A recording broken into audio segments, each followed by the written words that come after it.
Okay.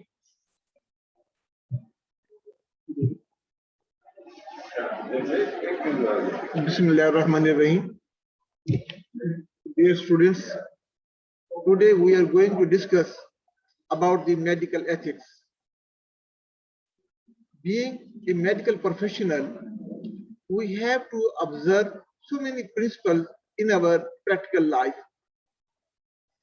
How we should apply our medical teaching on the patients, because the patients are living human beings. They have their own thoughts, own myths, and their own preferences.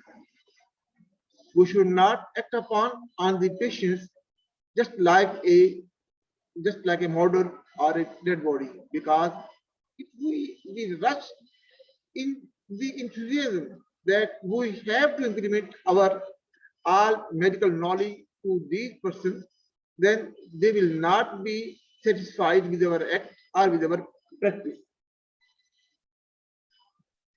So there are some ethics that one should observe. Ethics, it refers to the standards of behavior that tell us how human beings should act as friends, as parents, children, citizens, business people, teachers, and professionals. These are the norms which are being observed by a regulatory body. On the other way around, the morality, what is morality? Morality is the behavior according to the custom on our, जो हमारी society में जो रिवाज है उनको morality कहते हैं. जैसे छोटे ने अपने बड़े को सलाम करना है, तो ये हम कहते हैं कि हाँ, you have observed the our इखलाकियात जो हम इसको morality हम कह रहे हैं. But ethics जो है ये set of principle है जो कि a branch of ethics which analyze the practice of clinical medicine and related scientific research. It is based on a set of values that professionals can refer in the case of any confusion or conflict. It is being governed by a regulatory body like Pakistan Medical Commission or court. हमारा ये तरीकाकार इलाज का जो हम patient पे apply करते हैं, उसके अप्लाई करने के कुछ असूल हैं. एक पेशेंट है, अगर आपने उसकी फर्ज करें किसी भी केस के लिए आपने उसका पैरेनल एग्जामिनेशन करना है और आपने उसको कंसेप्ट नहीं ली, उनको इन्फॉर्म नहीं किया, और कोई और आपने ऐसा प्रोसीजर जिसके लिए आपने उसको बताना था और either he is willing or not willing, तो सारी चीजों को हमने सामने ऑब्जर्व करके हमने उसको अप्लाई करना है. अगर हम उनको डेविएट करेंगे तो there is a regulatory body just like Pakistan medical commission कि आज हमारे अनएथिकल बिहेवियर पे वो हमारी जो डिग्री है, हमारा लाइसेंस ऑफ मेडिकल प्रैक्टिस है, इट कैन बी कैंसल्ड.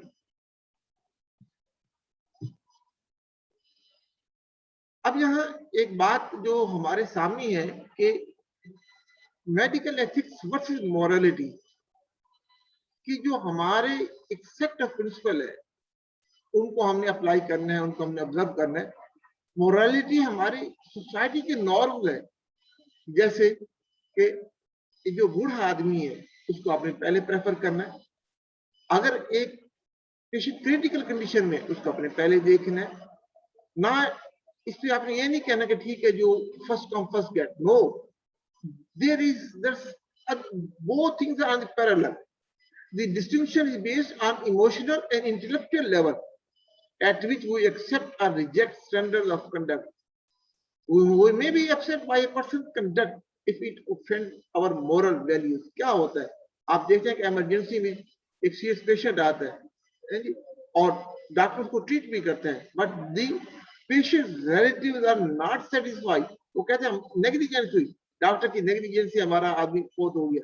फिर क्या होता है, आप देखते हैं कि डे टू डे के कभी हॉस्पिटल में इमरजेंसी में शीशे तोड़े जा रहे हैं या मेडिकल स्टाफ और डॉक्टर के साथ बहुत ही रूड एटीट्यूड अडॉप्ट किया जा रहा है.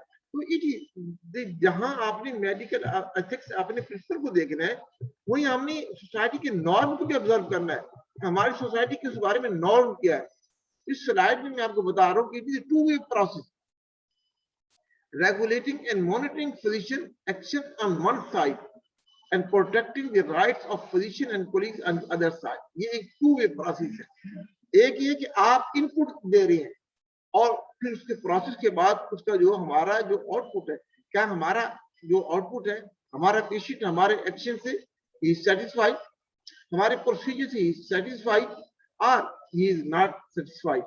It is the principle of proper professional conduct concerning the rights and duties of the physician. आपके राइट्स, जी मेरे ये राइट्स हैं और मुझे मैं उसके मुताबिक काम कर. पेशेंट एंड फेलो प्रैक्टिशनर, जहां आपके राइट्स हैं वहां दूसरों की भी राइट्स हैं. आपके पास एक फेलो प्रैक्टिशनर का प्रिस्क्रिप्शन आ गया, आप कहते हो ये क्या हो गया, ये तो डायग्नोसिस सही नहीं. No, you should observe that at that moment in those circumstances that practitioner has worked by his knowledge. Now it is up to you. Either you want to continue it, you want to follow it, or you want to refute it with these solid agreements on the basis of the evidences. Now the reports are telling this, and now I should either there should be surgery or there should be a conservative operation, or there should be conservative treatment. We should wait for a time. So all these things are in the domain of our medical ethics. What are the branches of medical ethics? There are two branches. One is the normative ethics, and second one is the descriptive ethics. Normative ethics is the input, the established norm of conduct that provide the theoretical framework and principle that can guide a medical professional dealing with the practical problem faced during his day-to-day dealing with the patient. To take the consent for an operation from an illiterate man, or the way of treatment. आप एक patient को बताना चाहते हैं कि जी आपके इस जो प्रॉब्लम है काफी सीरियस है, इसके लिए ऑपरेशन बहुत जरूरी है और ऑपरेशन के लिए ब्लड बड़ा जरूरी है, तो क्या वो पेशेंट उसके लिए विलिंग है, क्या उसके रिलेटिव विलिंग है? Either you have, it is the right of the patient to explain the procedure, to explain the complication of the procedure, to explain the outcome of the procedure, and to explain the success of your treatment. इससे आपको कितनी success है? These are all norms of our in the normative ethics. On the descriptive ethics here, it is the behavior and beliefs expected by the society as regard behavior of medical professionals. हम काम करते हैं, क्या हमारे काम से मुतमिन है? हम चाहते हैं कि इसका सर्जरी हो जाए, लेकिन पेशेंट के मिथ्स और बिलीफ ये है कि अगर इसको कोई लोहा टच कर गया या कुछ और हो गया तो हमारा ये जो है ना ये केस बिगड़ जाएगा, इससे कैंसर हो जाएगा, हमारे पेशेंट में लूज हिज लाइफ. तो ये सारे जो मेडिकल इश्यूज है, on the other way around हमने वो भी देखना है कि हम जो इलाज कर रहे हैं क्या दूसरा उस इलाज से एग्री कर रहा है, उसके लिए mentally physically he is prepared, or give him time to think and to decide. हमारे पास जो what are the main pillars or principles of medical ethics? There are so many pillars. कहीं हम यहाँ मैंने आपको जो 4 मेन पिलर्स हैं जिनका हर जगह जिक्र वो मैंने आपसे शेयर कर रहा हूँ. वरना there are so many 8 or 10 according to your जो आपकी नॉलेज है और किस तरह you want to imply on this and act upon on these principles. Number 1 is autonomy. It implies that it is the patient who should ultimately choose the modality of treatment, prescribed method of treatment, either oral, injectable. अब वो चाहता है वो oral prefer कर रहा है, injectable prefer कर रहा है, और प्रोसीजर ऑफ ट्रीटमेंट क्या वो अंडर जीए कराना चाहता है, अंडर स्पाइनल एनेस्थीसिया कराना चाहता है, या बिल्कुल ही वो अपने किसी प्रोसीजर के लिए तैयार नहीं, या वे ऑफ एग्जामिनेशन से भी उसको एतराज हो सकता है. Either you are doing any examination, you want to do endoscopy and he is not ready for that treatment. So it is the sole discretion of the patient तो आप उसको एक्सप्लेन कर दें कि ओरल से आपको ये फायदे हैं, इंजेक्टेबल से आपको ये फायदे होंगे, इस प्रोसीजर से आपके ये बेनिफिट्स हैं और ये रिस्क है। तो उनके जो बेनिफिट्स हैं रिस्क उसको एक्सप्लेन करना, ये और उसको उसके मुताबिक उसको उसने जो तरीका अख्तियार करना है, उसको जो जजमेंट करनी है, it is autonomy. Number two is the beneficent to do good to the patients under all circumstances like parents to children. आप जिस तरह वालिदैन कभी भी बच्चों का बुरा नहीं चाहते, जब उन्होंने उसको किसी काम पे लगाना हो तो उसको काउंसल करते हैं, उनसे बात करते हैं। हमने पेशेंट की खैरखा बेनिफिशियल के तौर पर देखना है।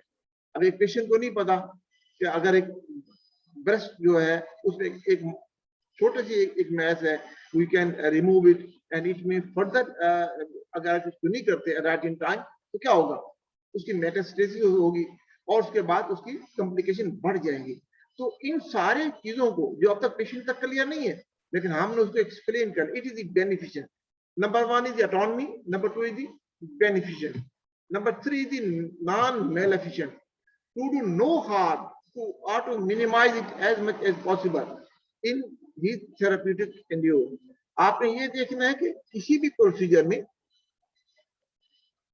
पेशेंट की हमने फिर वो बेनिफिशिएंट, हमने उसको नुकसान नहीं देखना कि अगर एक पेशेंट है और वो शॉक की कंडीशन में है, जब तक हम शॉक उसको कोप नहीं कर सकते, how it is possible to make a surgery or any other procedure। so हमने टोटल उसमें देखना है इसकी बेनिफिट कितनी है और रिस्क कितनी है। Number four is the justice. It implies that health resources must always be distributed according to principle of justice, keeping in mind the equal need as a measure of equity।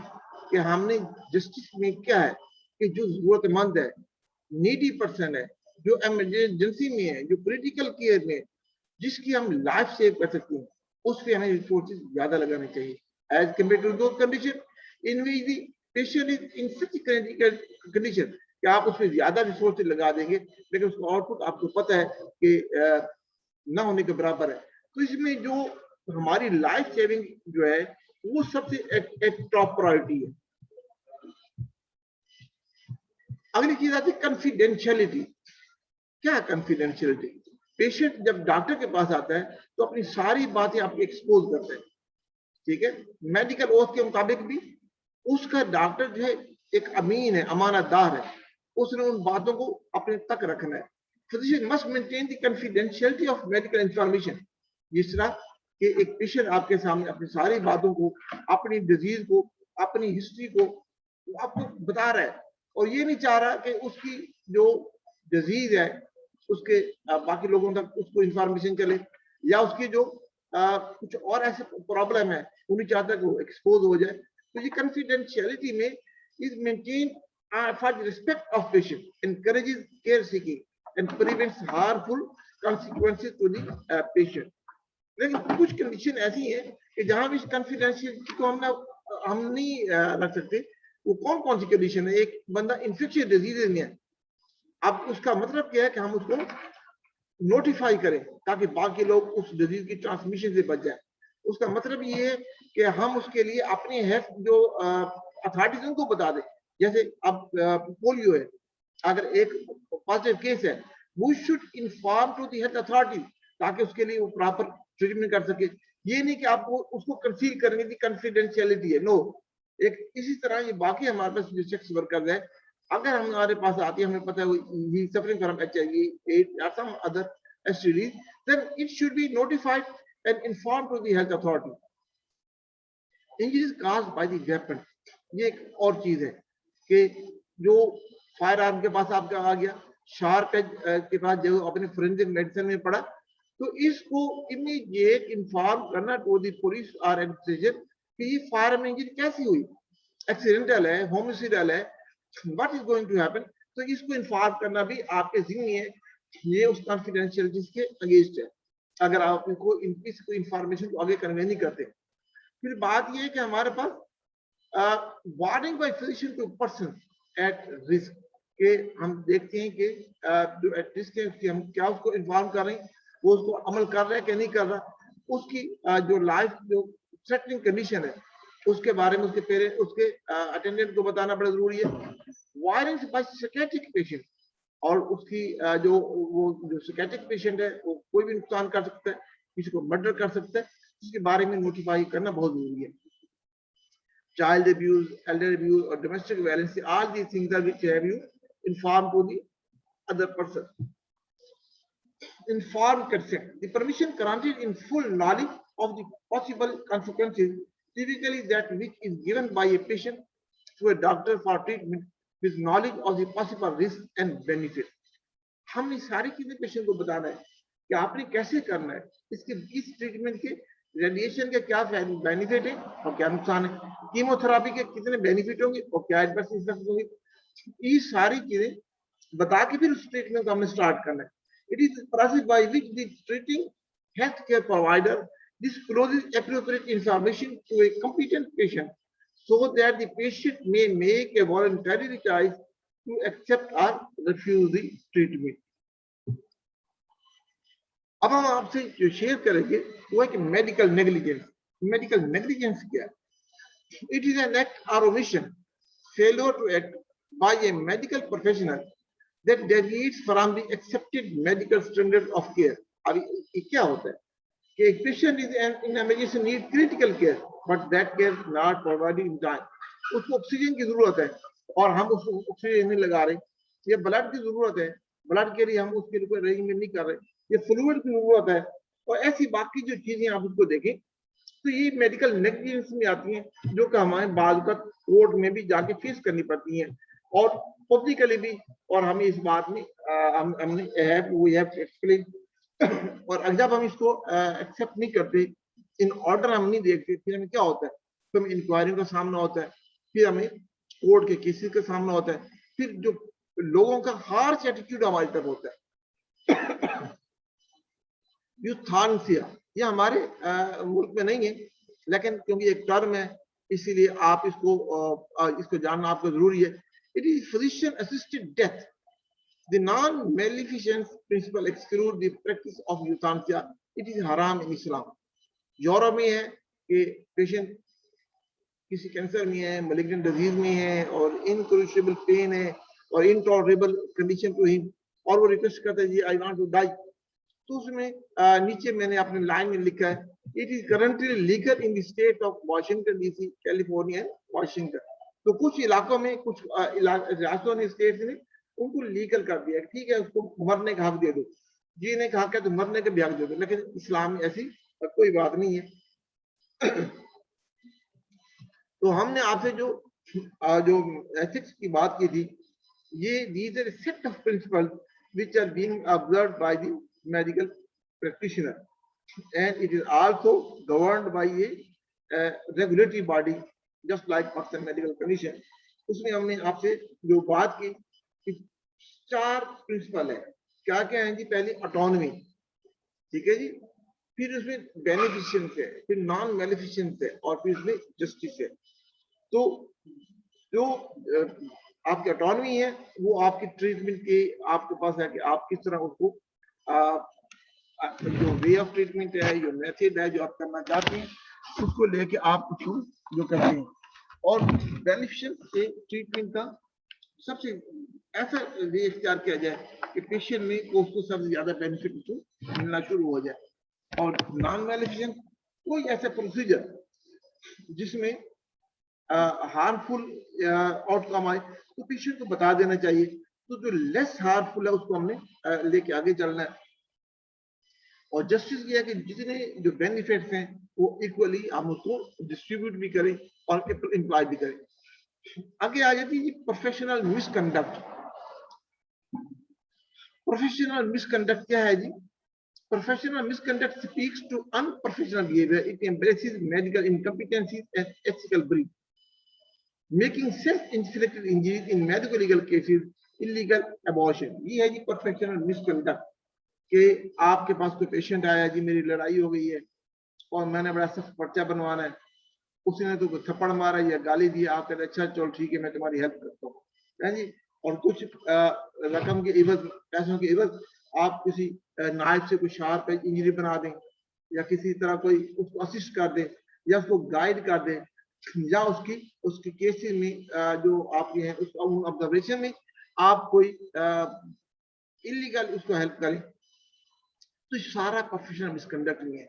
याद रखें कि सब चीजें expose हो जाती हैं over period of time. तो इसीलिए तो लोगों की जज्बात में ना आए कि जी आप मेहरबानी करें जी और मेरी इज्जत का सवाल है और हमारी जो है बहुत बड़ा नुकसान हो जाएगा। तो ये देखें कि इस वक्त की जो ये लोग आपसे सिंपैथी मांग रहे हैं, कल को यही लोग आपके बारे में और गुफ्तगू भी करेंगे और एक्शन भी लेंगे। तो लोगों की दिल जीतने के लिए आप कोई गलत काम ना करें, आपको ये एडवाइस दे रहा हूँ, ठीक है। तो जो उसने जो किया है वो अपने आप को उसको वो खुद फेस करे, ठीक है। आप जब उसके शरीके कार बनते हैं तो आपको भी उसी तरह के हालात फेस करना पड़ते हैं। वायलेशन इन मेडिकल प्रैक्टिस क्या है जी? Lack of concern for patient, ये परवाह नहीं है जी। आपने राउंड करना था, राउंड ही नहीं किया, टाइम पर नहीं किया, लेट राउंड किया, पेशेंट सोए थे फिर राउंड किया। कुछ नहीं, आपको अपनी कंप्लेंट बतानी थी, डिस्कम्फर्ट बतानी थी, आपने उस वक्त राउंड किया कि जी मैं अपनी प्रैक्टिस में मसरूफ था और लेट आवर्स में आके राउंड किया। तो ये सारी चीजें जो हैं ये उसमें वायलेशन आपकी मेडिकल प्रैक्टिस है। irrational use of steroid antibiotics and IV infusion, जब आप आपने प्रैक्टिस शुरू करेंगे तो आप देखती हैं तो जो पेशेंट कहता है कमजोरी है, अच्छा इनको ड्रिप लगा दो, उसमें हमें ठीक है कि 100-200 रुपए फालतू मिल जाती हैं। या ये जो हमारा हेपेटाइटिस सी फैल रहा है, क्यों फैल रहा है कि उसमें irrational यूज ऑफ ड्रग, एक ही सिरिंज से हम लगा रहे हैं, पेशेंट को एक्सपोज कर रहे हैं इस पर। स्टीरॉइड्स हैं जो मेडिकल प्रोफेशन ने बहुत कम इस्तेमाल करनी, जो पैक्स हैं वो इनका बहुत बड़ा ये टूल है। Steroid in heavy doses for arthritis उसको दे देती हैं for so many condition, face की जो कंडीशन के लिए। उसके बाद misuse of vitamin and mineral, एक पेशेंट ठीक है, हमने एक हैबिट बनाई हुई है कि ठीक है कोई ना कोई इसको विटामिन भी लिख के दे दें, है जी, बैलेंस डाइट है और उसमें ये एक चीज उसमें वायलेशन आती है। unjustified advertisement, being a medical professional, हमारे ऊपर पाकिस्तान मेडिकल कमीशन ने सो मैनी उन्होंने लिमिटेशन लगाई हुई है, कितना आपने इश्तिहार लगाना है, कितना बड़ा बोर्ड लगाना है, उनको ऑब्जर्व करना है। परफॉर्मिंग इलीगल एबॉर्शन, या आपसे पहले बात हो गई है तो इसको आप खुद भी समझदार है, इसको देखें। issuing bogus medical certificates, इसमें भी हम डिटेल से बात कर दिए। undue benefits from pharmaceutical company, ये जो कंपनी वाले आती हैं, हाँ जी हम आपके लिए एक कॉन्फ्रेंस फ्रांस में हो रही है, उस कॉन्फ्रेंस में शिरकत के लिए आपको लेके जा रहे हैं, तो भी कॉन्फ्रेंस फ्रांस में हो रही है, अगर इतनी है तो बंदा खुद उसमें जाए। उनकी जब हम उनकी चीजों को इस्तेमाल करते हैं तो ये सारे हमारे अनएथिकल प्रोग्राम है। Use of government property for private clinic, government की प्रॉपर्टी है और उसमें अपना क्लिनिक चला रहे हैं, जो गवर्नमेंट ने जितना अलाउ किया है, आपको रेजिडेंस में जो प्रैक्टिस अलाउ की है वो आपको जो लीगल अलाउ किया गया दैट इज इलीगल, और जो इलीगल है वो इलीगल है। आप इसको समझाने की कोई बात नहीं है, आपको सारे इसको समझदार है। तो आज के हमारे जो लेक्चर में हमने जो मेडिकल एथिक्स में हमने जो बात की है उसमें एथिक्स और मोरालिटी की हमने बात की। हमने आपसे जो प्रिंसिपल की बात की, जो हमारे पास ऑटोनॉमी है, नॉन बेनिफिशिएंट है, बेनिफिशिएंट है, और जस्टिस की बात की। हमने आपसे प्रोफेशनल मिसकंडक्ट की बात की, प्रोफेशनल नेग्लिजेंस की बात की, और मेडिकल एथिक्स की वायलेशन की बात की। तो ये सारी चीजें हमने आपसे शेयर की हैं आज के लेक्चर में। तो इसको आप देखेंगे और आप अपने थैंक यू वेरी मच।